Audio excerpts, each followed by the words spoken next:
Puthur school ആ കുഞ്ഞുങ്ങളെ കൃത്യമായിട്ട് വിനേഷ് കൊണ്ട് എത്തിച്ചിട്ടുണ്ട്. നമുക്കിനി മലപ്പുറത്തേക്ക് പോകണം. മലപ്പുറത്ത് സിവി അനുമോദുണ്ട്. അനുമോദ്, രാവിലെ എന്തായാലും കുഞ്ഞുങ്ങളെ വീട്ടിൽ നിന്ന് തന്നെ കുഞ്ഞുങ്ങളെ കൃത്യമായിട്ട് സ്കൂളിലേക്ക് പറഞ്ഞയച്ചതിന് ശേഷം ഇപ്പോൾ എവിടെയാണുള്ളത്?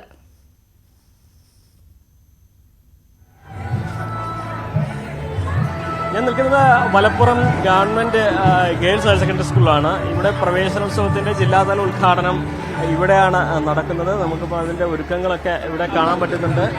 അതേപോലെ തന്നെ കുട്ടികളാണെങ്കിലും ഈ ഒരു പ്രവേശനോത്സവത്തിന് വേണ്ട തയ്യാറെടുപ്പുകളൊക്കെ ഇവിടെ ഒരുക്കുന്നതാണ്. വെല്ലുവിളി വെക്കുന്നുണ്ട്. അതേപോലെ തന്നെ അലങ്കാര പണികൾ നടത്തുന്നു.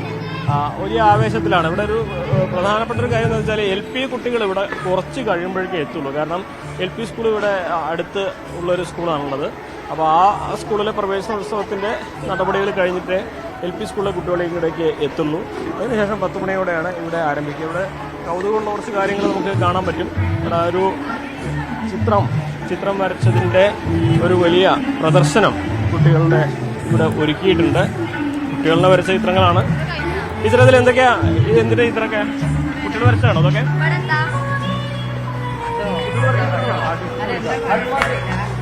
എന്താ പറയേണ്ടത് അറിയില്ല ടീച്ചർക്ക്. അതാണ് പ്രശ്നം. ആർട്ട് അധ്യാപകർ വരച്ചാണോ? അപ്പൊ ഇനി ഇതിനപ്പുറത്ത് നമുക്കൊരു വെള്ള തുണി കാണാം. അവിടെയാണ് ഇവിടെ വരുന്ന കുട്ടികളെ ചിത്രം വരച്ച് പ്രവേശനോത്സവത്തിന്റെ ആഘോഷത്തിൽ പങ്കെടുപ്പിക്കുന്നതിന്റെ അവിടെ നമുക്ക് ആ വെള്ളത്തുണി വെച്ചെടുത്ത് കാണാൻ പറ്റും. ഇതിന്റെ പ്രത്യേകത എന്താണെന്ന് വെച്ചാൽ അനുഗ്രഹീതയായ ഒരു കുട്ടിയാണ് ഈ ഒരു പ്രവേശനോത്സവം ഉദ്ഘാടനം ചെയ്യുന്നത്. ആ കുട്ടി കഥ പറഞ്ഞുകൊണ്ടാണ്, 2ാം ക്ലാസ്സിലെ കുട്ടിയാണ്, കഥ പറഞ്ഞുകൊണ്ടാണ് ഇവിടുത്തെ മലപ്പുറം ജില്ലാതല പ്രവേശനോത്സവത്തിന്റെ ഉദ്ഘാടനം നിർവഹിക്കുക. ഇപ്പോൾ കുട്ടികളൊക്കെ പല ഭാഗങ്ങളിലായി വന്നു തുടങ്ങിയിട്ടുണ്ട്. പലരും ക്യാമറ കാണുമ്പോൾ ഓടുന്നുണ്ട്. എന്നാണെങ്കിലും നമുക്ക് ഇവരുടെ അടുത്തൊക്കെ ഒന്ന് സംസാരിക്കാം. കുട്ടികളുടെ അടുത്തൊക്കെ എന്തൊക്കെയാണ് അവരുടെ കാര്യങ്ങളെന്ന് ചോദിക്കാം. മക്കളെ റെഡിയായോ? ഒരുക്കങ്ങളായി കഴിഞ്ഞോ? പ്രവേശനോത്സവത്തിന്റെ എല്ലാം കഴിഞ്ഞു. ഇനി എന്തൊക്കെയാ ബാക്കിയുള്ളത്? ഇനിയിപ്പോ ബലൂണ് കെട്ടാനൊക്കെ ഉണ്ട്. ബലൂൺ കെട്ടാനുണ്ട്. പിന്നെന്തൊക്കെയാ? അവിടെ ചിത്രം വരയ്ക്കോ നിങ്ങളൊക്കെ? ചിലപ്പോ വരയ്ക്കും. പിന്നെ പിക്ചേഴ്സ് ഒട്ടിക്കൊക്കെ ചെയ്യാം. ഇവിടെ LP കുട്ടിയോടില്ല, നിങ്ങളാണ് ഇവിടുത്തെ കുട്ടിയോടല്ലേ? ഇല്ല, UP തൊട്ടാണ്. UP ഹൈസ്കൂൾ തൊട്ടാണ്.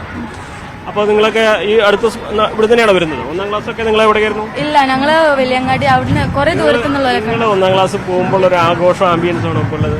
അല്ല, കാരണം മുട്ടായി എന്ന് കണ്ട് മിഠായിക്കണല്ലേ. ഇതിപ്പോ അതൊന്നല്ലല്ലോ. മുട്ടായി കിട്ടിയിരുന്നോ? ഇപ്പോഴും കിട്ടലൊക്കെ ഉണ്ട്.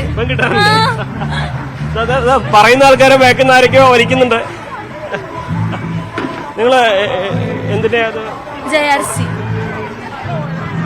അതാണ് നമ്മളെ കുട്ടികൾക്ക് പറയാനുള്ളത്. നമ്മൾ ഇവിടുത്തെ ഒരുക്കങ്ങളൊക്കെ തന്നെ അതിന്റെ ആ പൂർത്തീകരണത്തിലേക്ക് എത്തുമ്പോൾ നമുക്ക് വരും മിനിറ്റുകളിൽ കുറച്ചുകൂടി നല്ല ദൃശ്യങ്ങളും അതിന്റെ ആംബിയൻസും ഒക്കെ പ്രേക്ഷകരിലേക്ക് എത്തിക്കാൻ കഴിയുമെന്നാണ് പ്രതീക്ഷിക്കുന്നത്. കാരണം ഇവിടെ ഈ പ്രവേശനോത്സവ ഒരുക്കങ്ങളൊക്കെ തന്നെ പുരോഗമിക്കുകയാണ്. ഇതാണ് നമുക്ക് ഇവിടുന്ന് നൽകാൻ കഴിയുന്ന കുറച്ച് ദൃശ്യങ്ങൾ. നമ്മൾ അടുത്ത് തന്നെ ഈ ഒരു LP സ്കൂളിലേക്ക് കൂടി പോകുന്നുണ്ട്. LP സ്കൂളിൽ പോകുമ്പോൾ മാത്രമാണ് ശരിക്കും പ്രവേശനോത്സവത്തിന്റെ ഒരു ആംബിയൻസ്, അതിന്റെ ഒരു ആവേശമൊക്കെ പ്രേക്ഷകരിലേക്ക് എത്തിക്കാൻ പറ്റുക.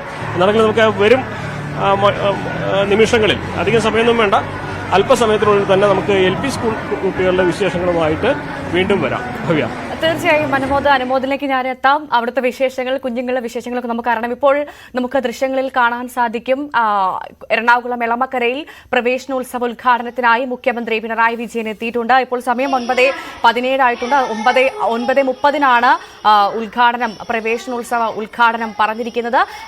വിദ്യാഭ്യാസ മന്ത്രി വി ശിവൻകുട്ടി അടക്കം സമീപത്തുണ്ട്. മറ്റ് മന്ത്രിമാരുണ്ട്. എന്തായാലും കൃത്യസമയത്ത് മുഖ്യമന്ത്രി നേരത്തെ തന്നെ എത്തിയിരിക്കുന്നു. അതുകൊണ്ട് തന്നെ കൃത്യസമയത്ത് ഉദ്ഘാടനം നടക്കുമെന്ന് ഉറപ്പിക്കാം. എന്തായാലും ഉദ്ഘാടനത്തിന്റെ വിശേഷങ്ങളിലേക്ക്, കുഞ്ഞുങ്ങളുടെ വിശേഷങ്ങളിലേക്ക് നമുക്ക് വളരെ വേഗം തിരിച്ചെത്തണം. അതിനു മുൻപ് ഒരു ചെറിയ ഇടവേള.